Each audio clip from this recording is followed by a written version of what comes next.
In the misty peaks of the Ironveil Range, words aren't just sounds. They are ripples in a delicate equilibrium. This is the tale of Alara, a guardian of the Silent Pass, and Thorne, a traveler whose impulsive heart nearly cost him his life. Chapter 1. The Shattered Silence. Thorne was a man built for noise. A former mercenary, his life had been a symphony of clashing steel, barked orders, and the heavy thud of marching boots. He believed that the world belonged to those who moved the fastest and shouted the loudest.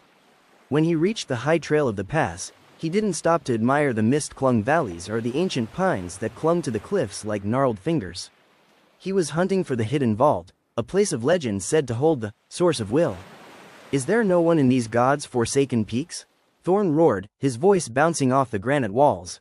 He stomped his heavy, iron-shod boots onto the shale path, sending a spray of loose stones skittering into the abyss. Suddenly, a figure materialized from the mist, Alara, a guardian draped in a cloak the color of moss and shadow. She didn't draw a weapon. She simply stood, a pillar of stillness against the backdrop of the soaring peaks. As Thorne opened his mouth to demand directions, Alara raised a single, gloved finger to her lips. Thorne scoffed, "A mute girl in a green cape? I don't have time for mountain riddles. I'm looking for the..." He never finished the sentence. The sheer volume of his voice, echoing in the delicate, frost-bound air, acted like a hammer. High above, a massive shelf of blue-tinted snow, loosened by his unnecessary vibration, groaned. A low, guttural rumble began, the sound of the mountain clearing its throat. Before Thorne could blink, a cascade of white death swept down the opposite slope, burying the narrow bridge that served as the only path forward. Thorne stood frozen, his action having just erased his future. Alara lowered her hand, her eyes reflecting the cold, unyielding wisdom of the heights. Above them, the inscription in the sky seemed to glow. Silence holds secrets. The mountains retain theirs. Thorne realized with a sickening jolt that in this place, his strength was his weakness, and his voice was his enemy. He had shattered the silence, and now, he was trapped within it. In the aftermath of the avalanche, the Ironveil Pass was swallowed by an oppressive, heavy quiet. Thorne sat on the cold shale, watching the dust of pulverized ice settle over the path he had destroyed.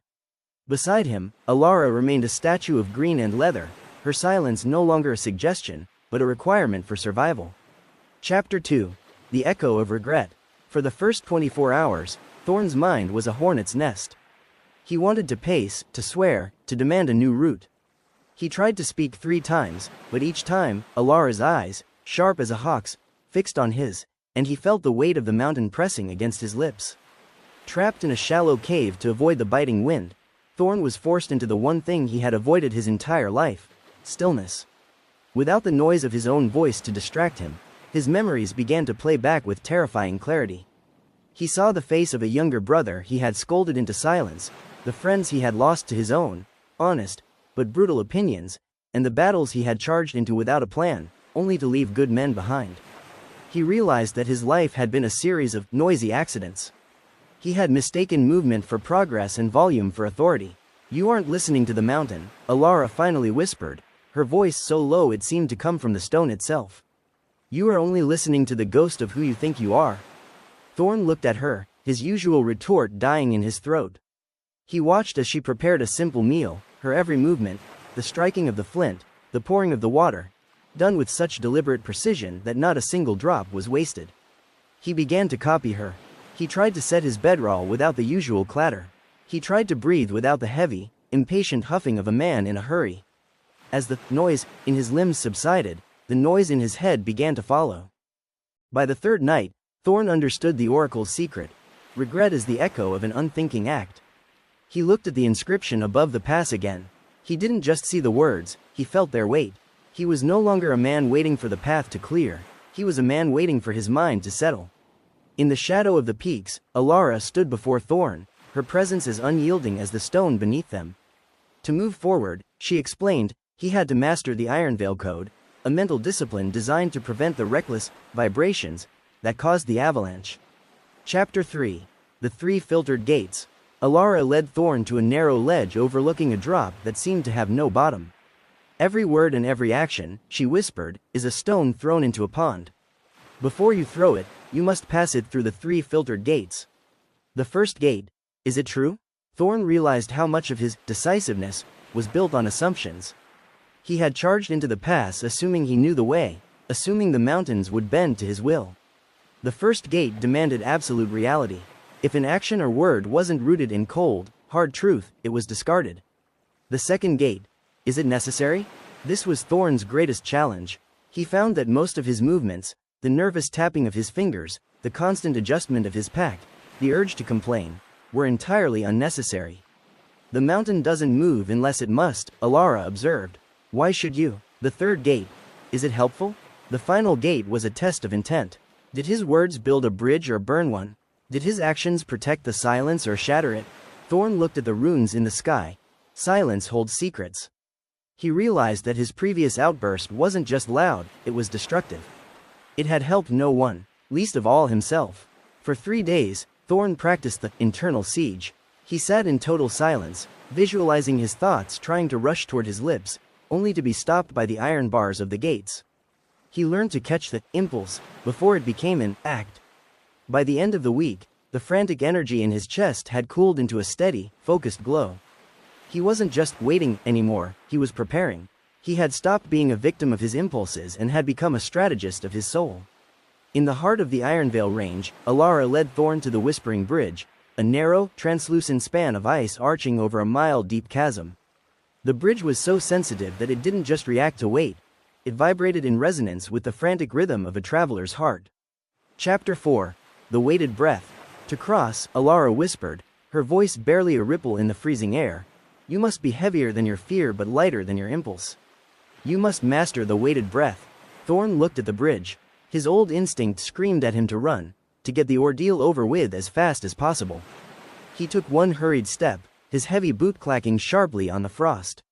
Immediately, a hairline fracture spidered across the ice, emitting a high-pitched, warning hum. The mountain was listening, and it didn't like what it heard. He froze. His heart was hammering against his ribs like a trapped bird. In the image, Alara stands as a pillar of stillness, her finger pressed to her lips in a silent command to halt the internal noise. The bridge knows you are hurried, Thorne, Alara said, her eyes fixed on the distant peaks. A hurried mind makes for a heavy foot. Breathe into the stone, make your center as deep as the valley. Thorne closed his eyes. He didn't just take a breath, he weighted it. He visualized the air traveling down past his chest, deep into his abdomen, anchoring his entire being to the earth. With every slow exhale, the frantic noise of his adrenaline dissipated. He realized that thinking before acting wasn't just about logic, it was about physical presence. He opened his eyes and stepped out again. This time, he didn't just act. He thought the step before he took it. He felt the tension of the ice, the direction of the wind, and the balance of his own pack. Halfway across, a sudden gust threatened to throw him off. The old Thorne would have flailed. The new Thorne simply paused, sank into his weighted breath, and waited for the mountain to finish its thought. When he reached the solid rock of the far side, he finally understood the runes glowing above them. Silence holds secrets. The mountains retain theirs. He had learned that the pause is where the power lives. It is time to stop being the shattered silence and start becoming the steady mountain. Thorne's journey proves that your greatest strength isn't in your speed, but in your deliberation. Now, it's your turn to cross the Whispering Bridge. 1. Identify your Ironveil Range. Think of one recurring situation where your impulsive words or actions have caused an avalanche in your life. 2. Apply the 3 filtered gates. Before you speak or act today, force your impulse through the gates. Is it true? Is it necessary? Is it helpful? If it fails even one, let the silence retain it. 3. Take the weighted breath. Practice a slow, deep pause before responding to any provocation. Use those 3 seconds to anchor your center and weigh your impact. Don't let your impulses bury your path. Start your Guardian's training today and reclaim the power of your pause.